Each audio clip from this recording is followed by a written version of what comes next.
حضرت ابو ہریرہ و ابن مسعود ابن عمر رضی اللہ تعالیٰ عنہ سے روایت ہے، جو شخص وضو کرے اس میں اللہ کا نام لے، یعنی بسم اللہ الرحمن الرحیم پڑھے، تو یہ وضو اس کے سارے جسم کو پاک کر دیتا ہے۔ اور جو کوئی وضو کرے اس میں اللہ کا نام نہ لے تو وہ وضو اس کے صرف اعضائے وضو ہی کو پاک کرتا ہے۔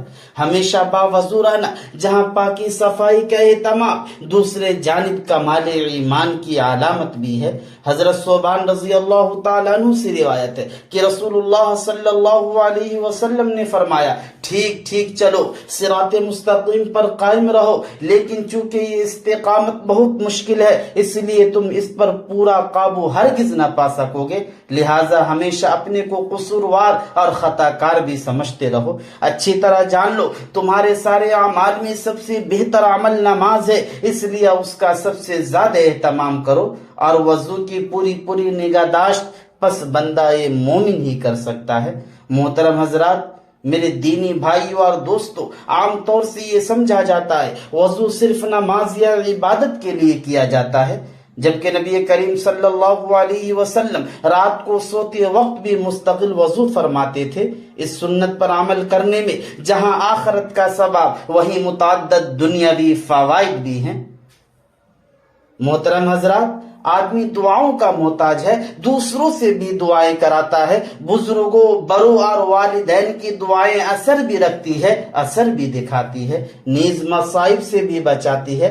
شاعر نے کیا خوب ترجمانی کی ہے، دور بیٹھا کوئی دعائیں دیتا ہے، دور بیٹھا کوئی دعائیں دیتا ہے، میں ڈوبتا ہوں سمندر اچھال دیتا ہے۔ مگر باوضو شخص کے لیے فرشتے جو اللہ تعالیٰ کی معصوم بے گناہ مخلوق ہے وہ دعائیں کرتے ہیں، اور باوضو سونے والا فرشتوں کی دعائیں مغفرت کا مستحق ہو جاتا ہے۔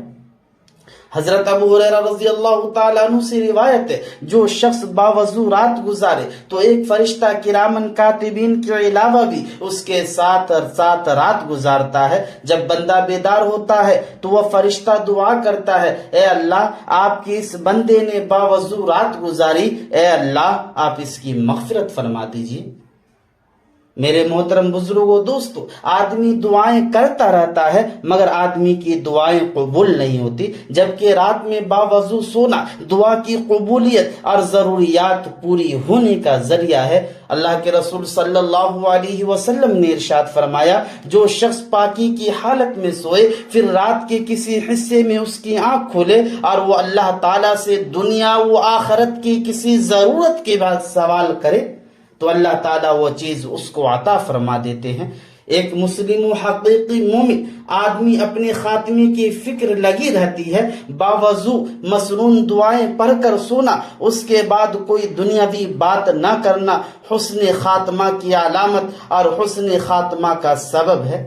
براء بن عازب رضی اللہ تعالیٰ عنہ سے روایت ہے کہ رسول اللہ صلی اللہ علیہ وسلم نے فرمایا، جب تم سونے کا ارادہ کرو تو سونے سے پہلے اسی طرح وضو کرو جس طرح نماز کے لیے وضو کی جاتی ہے، پھر داہنی کروٹ پر لیٹ کر یہ دعا پڑھو، اللہم انی اسلمت نفسی الیک وفوضت امری الیک والجأت ظہری الیک رغبتا ورہبا الیک لا ملجا ولا منجا منک الا الیک اللہم آمنت بکتابک الذی انزلت وبنبیک الذی ارسلت۔ اور اس کے بعد کوئی اور بات نہ کرو، تو اگر اس باوضو والی رات میں تمہارا انتقال بھی ہو گیا تمہاری موت اسلام پر ہوگی۔ میرے محترم بزرگوں، دوستو، آدمی راحت پانے کے لیے سوتا ہی ہے مگر باوضو سونے سے آدمی کو شہادت کا ثواب ملتا ہے۔ حضرت انس رضی اللہ تعالیٰ عنہ سے مروی ہے کہ رسول اللہ صلی اللہ علیہ وسلم نے ارشاد فرمایا، بیٹے اگر تجھ سے یہ ہو سکے تو ہمیشہ باوضو رہے تو ایسا کر لینا چاہیے، کیونکہ ملک الموت جب کسی ایسے بندے کی روح قبض کرتے ہیں جو باوضو ہو تو اس کے لیے شہادت کا ثواب لکھ دیا جاتا ہے۔ باوضو رہنے سے جہاں آدمی کو اخروی اور روحانی فائدے حاصل ہوتے ہیں وہیں دنیاوی اعتبار سے یہ بھی فائدہ ہوتا ہے کہ آدمی وضو و صدقہ کی وجہ سے آفات و بلیات سے محفوظ رہتا ہے۔ اہل کتاب میں سے ایک آدمی نے کہا کہ اللہ تعالیٰ نے بذریعہ وحی حضرت موسیٰ علیہ السلام کو بتا دیا تھا جب تم بے وضو ہو اور کوئی مصیبت آئے تو خود ہی کو ملامت کرنا، یعنی نفس نے وضو کرنے میں کوتاہی کی اور یہ مصیبت آئی۔ پھر اس نے صدقہ کا ذکر کیا اور بتایا صدقہ کی برکت سے اللہ تعالیٰ برائی یعنی مصیبت کے 7 دروازے بند کر دیتا ہے۔ میں نے کہا جہنم کے بھی؟ کہا کہ ہاں جہنم کے بھی۔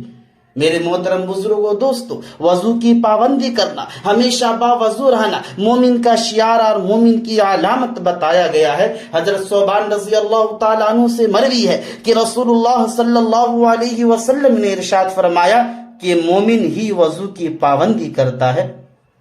حضور صلی اللہ علیہ وسلم کے غلام حضرت ثوبان سے سنا کہتے ہیں کہ حضور صلی اللہ علیہ وسلم نے فرمایا اعتدال و میانہ روی اختیار کرو، مکمل استقامت فی الدین حاصل کرو، اور یہ نہ ہو سکے تو اس کے قریب قریب پہنچنے کی کوشش کرو، اور وضو کی پابندی تو صرف یعنی کامل مومن ہی کر سکتا ہے۔ میرے محترم بزرگوں دوستو، جس طرح بزرگ نیک صفت انسان سے لوگ محبت کی بنا پر مصافحہ کرتے ہیں، برکت کے لیے ان کو چھوتے ہیں، باوضو سونے والے انسان کو فرشتے بھی اسی طرح محبت اور برکت کے لیے چھوتے ہیں۔ سبحان اللہ، کیا مقام ہے باوضو سونے کا۔ ابو صالح فرماتے ہیں آدمی جب باوضو اپنے بستر پر سوئے تو برکت کے لیے فرشتے اس کو چھوتے ہیں۔